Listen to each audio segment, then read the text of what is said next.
My ex cheated on me with her old friend and tried to gaslight me, but when he did the same thing to her, she came crawling back begging for help. So, here's what happened. I was dating Sarah, 28F, for about 2 years. We had a pretty solid relationship, or so I thought. She was funny, smart, and we just clicked in a way that made me think, yeah, she might be the one. Anyway, a couple of months ago, she suggested we check out this new Italian place downtown. It was one of those trendy spots that required reservations weeks in advance, and I was kind of surprised she got us in so easily. She was super hyped about it, which was weird because normally, I was the one who picked places. But whatever, I figured it was just one of those things. We get there, order our food, and everything seems fine. But I notice she's acting kind of off, keeps glancing toward the door like she's expecting someone. When I ask, she just brushes it off with, "Oh, I thought I saw someone from work." Cool, no big deal. Then, right when our appetizers arrive, this guy walks over to our table. Tall, good-looking, dressed in that effortless I have my life together way. Sarah's face lights up like a Christmas tree. She introduces him as Mark, an old friend from college. I thought, all right, cool, just an old buddy. But then Mark pulls up a chair without even asking, and Sarah doesn't seem to mind. I was a little thrown off but decided not to be that insecure boyfriend, you know? Dinner goes on, and I can't shake this weird feeling. Mark and Sarah are talking like I'm not even there, laughing at inside jokes, bringing up old memories I've never heard about. I felt like a total outsider. Eventually, Mark suggests we all grab drinks after dinner. Sarah jumps at the idea before I can even open my mouth. At this point, I'm thinking, okay, is this guy a long-lost brother or what? We hit up this bar nearby, and it's the same vibe, just them two reminiscing while I'm sitting there nodding like an idiot. And then Sarah goes to the restroom, leaving me alone with Mark. He leans in and says, "You know, I really appreciate you taking care of her after everything we've been through." Excuse me, what? I play dumb and ask, "What do you mean?" He gives me this smug smile and says, "She didn't tell you? We used to date. We were actually engaged." I almost choked on my drink. Engaged? Sarah never mentioned anything about an ex-fiancé. I kept my cool and just nodded like it wasn't the craziest thing I'd heard all year. Later that night, I confronted Sarah. She admitted they were engaged but claimed it ended years ago, and she just didn't think it was important to bring up. I was annoyed but let it slide. Everyone has a past, right? But then things got really weird. Over the next few weeks, Sarah started being super distant. Late nights at work, weekend plans that didn't include me, and she'd always be texting someone but never let me see her screen. One night, while she was in the shower, I glanced at her phone. Yeah, I know, bad move. There was a message from Mark. "Can't wait to see you tonight. I miss you." My stomach dropped. I sat there staring at the screen for what felt like an eternity. When she came out, I straight up asked her if something was going on between them. She swore up and down they were just friends and that I was being paranoid. I wanted to believe her. I really did. Then, about a week later, I found out the truth in the worst possible way. I got home early from work one day and decided to surprise her with takeout from her favorite sushi place. As I walked up to our apartment, I noticed Mark's car parked outside. My heart was racing, but I told myself not to jump to conclusions. I unlocked the door and heard laughter from the living room. I walked in. And there they were. On the couch. Together. And not in a "we're just friends" way. Sarah's face went pale. Mark just sat there like he wasn't even surprised. I didn't say anything. I just turned around and walked out. She ran after me, crying, apologizing, saying it wasn't what it looked like. But honestly, I didn't need an explanation. I had all the proof I needed right in front of me. Later, she confessed that she'd never really gotten over Mark. Apparently, their breakup was more of a break than a real split, and she was using our relationship as a way to move on. She even admitted that dinner wasn't a coincidence. She had planned for us to run into Mark to see how she felt about him. It felt like my whole relationship was just some kind of messed up experiment. I felt like an idiot for not seeing the signs sooner. I packed my things and left that same night. She tried to reach out a few times, but I blocked her on everything. The crazy part? A few months later, I saw on Facebook that she and Mark got married. Yep. They're living their perfect little happily ever after while I'm here just trying to trust people again. Looking back, there were so many red flags I ignored because I loved her. The constant just a friend excuses, the random mood swings, the secrecy with her phone.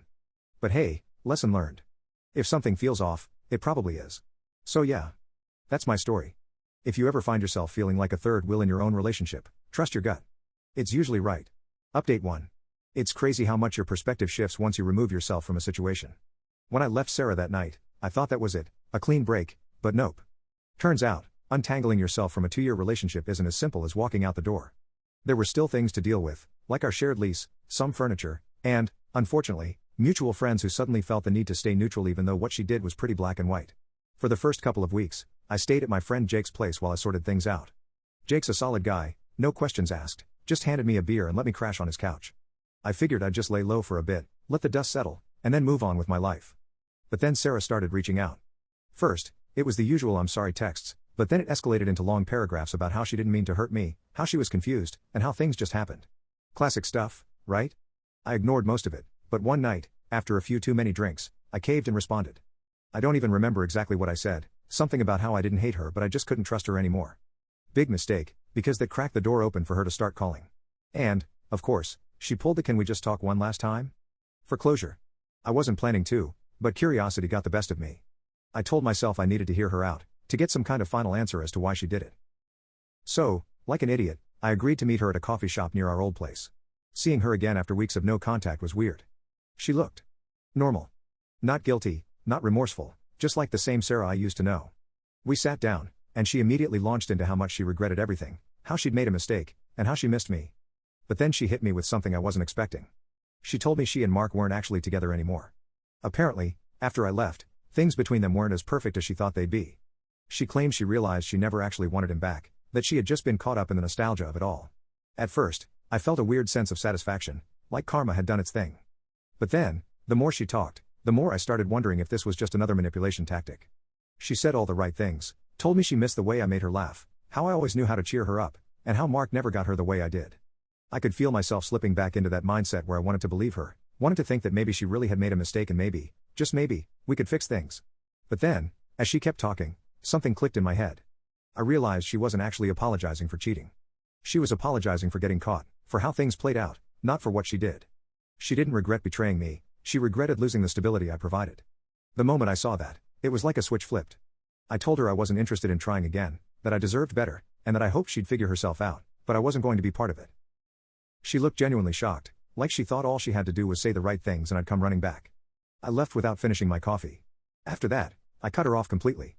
Blocked her number, unfollowed her on everything, and made it clear to our mutual friends that I wasn't interested in updates about her life. Speaking of mutual friends, that's been an eye-opener too.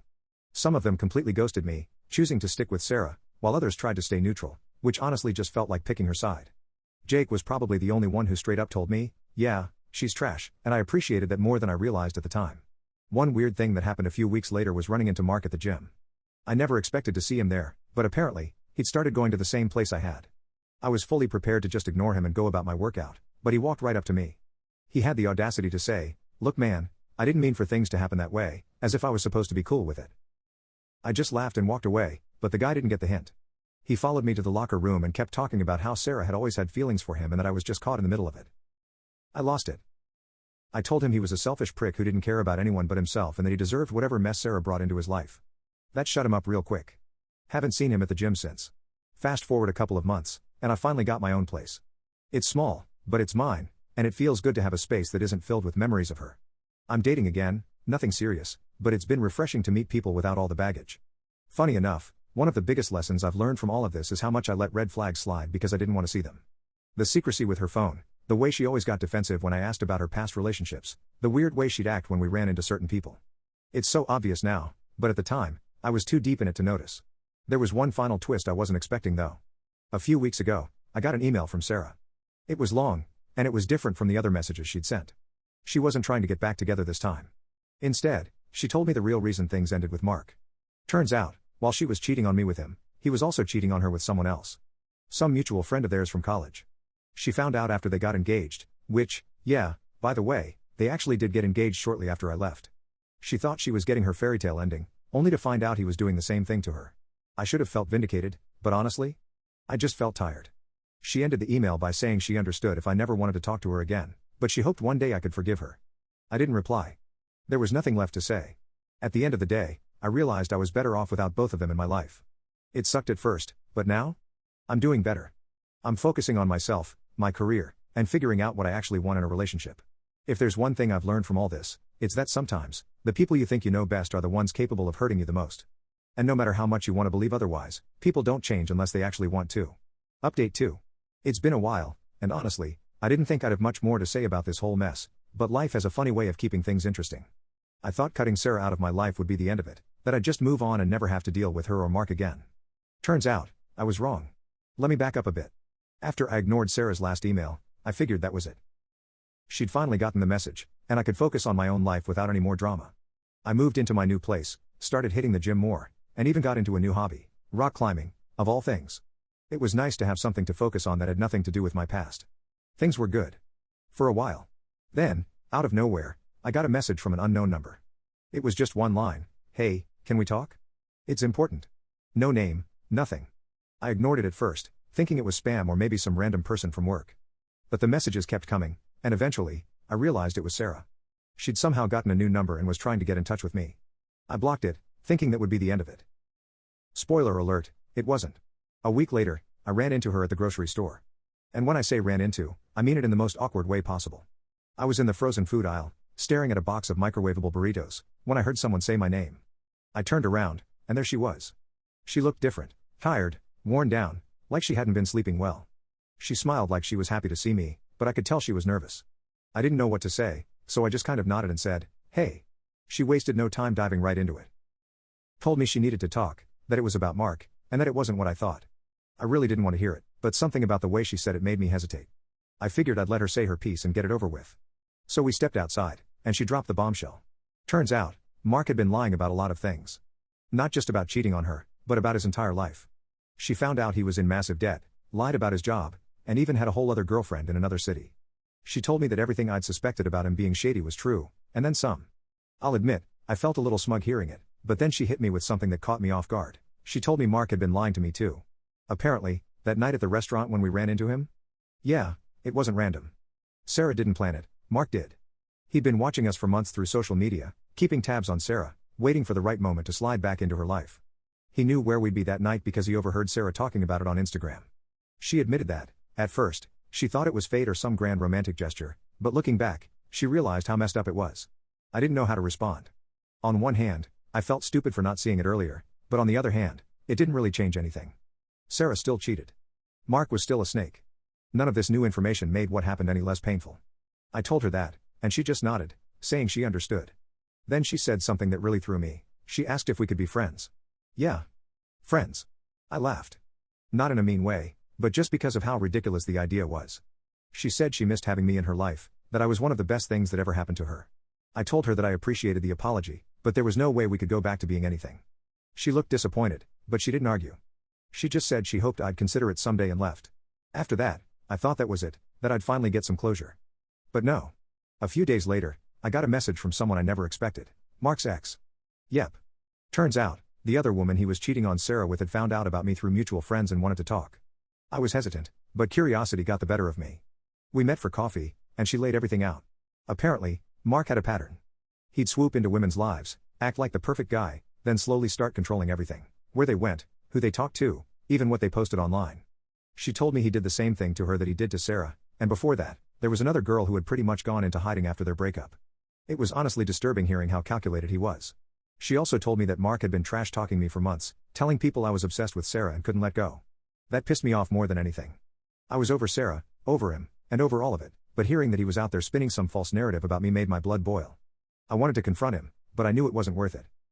Instead, I did something better. I reached out to a few of the mutual friends who had stayed neutral and told them everything. About his lies, the other girlfriend, all of it. Turns out, most of them already suspected something was off about him but didn't want to get involved. After hearing the full story, they started distancing themselves from him, and I heard through the grapevine that he was basically friendless now. Karma, I guess. As for Sarah, I haven't talked to her since that run-in at the grocery store. I heard from a friend that she's been trying to work on herself and even started therapy, which, honestly, is probably the best thing for her. I don't hate her anymore, but I don't think I'll ever fully forgive her either. Some things just leave scars. On my end, things have been looking up. I've been focusing on myself, my career, and just enjoying life without all the drama. I've been dating here and there, nothing serious, but it's been good to meet people who don't come with a bunch of baggage. I realized I'd spent so much time in a toxic situation that I forgot what it was like to just be happy. The biggest lesson I've taken from all of this? Trust your instincts. If something feels off, it probably is. And never, ever ignore red flags just because you don't want to believe they're there. Looking back, the signs were all over the place, but I was too wrapped up in the idea of what Sarah and I could have been to see what was really happening. So yeah, that's where I'm at now. No more Sarah, no more Mark, just me figuring things out and moving forward. And honestly, I think I'm doing all right. Update 3. So, here we are. It's been a while since everything went down, and I think it's finally time to wrap this up. If you've been following along, you know how messy things got with Sarah and Mark. I thought once I cut ties, I'd be free, but life doesn't always work that way. Turns out, the past has a funny way of creeping back when you least expect it. After my last update, I focused on moving forward. I was doing pretty well, honestly. New apartment, new routine, and even started seeing someone casually. Nothing serious, just enjoying the whole getting to know people phase without any pressure. Things were good. Then, out of nowhere, Sarah showed up at my door. Not a text, not a call, just her standing there like it was totally normal. She looked different, not in a bad way, but like she had been through it. I was caught off guard, obviously, and asked her what she was doing there. She didn't beat around the bush. She told me she needed help. Apparently, things with Mark weren't just bad, they were worse. She said he'd been harassing her, showing up at her work, sending messages from fake numbers, and even trying to turn her family against her. She looked genuinely scared, and I didn't know how to respond. I told her straight up that I didn't know how I could help. I wasn't exactly eager to get dragged back into her drama. She said she just needed advice, someone to talk to who knew what Mark was like. Against my better judgment, I let her in, and we talked. She told me everything. How after I left, things with Mark escalated quickly. He love-bombed her at first, talking about marriage, kids, and all that, but it didn't take long for his true colors to show. He became controlling, always checking up on her, questioning her about every little thing, and even started tracking her location without her knowing. When she confronted him, he turned it around on her, saying she was the untrustworthy one because of what happened with me. Classic manipulation. Eventually, she tried to break things off, but Mark didn't take it well. He started showing up unannounced, calling her nonstop, and even threatened to ruin her life if she didn't stay with him. That's when she reached out to me, hoping I could help her figure out what to do. I felt bad for her, I really did, but I told her she needed to go to the police, get a restraining order, and block him on everything. She said she was scared it would make things worse, that he might retaliate, but I told her that doing nothing was worse. She left that night saying she'd think about it.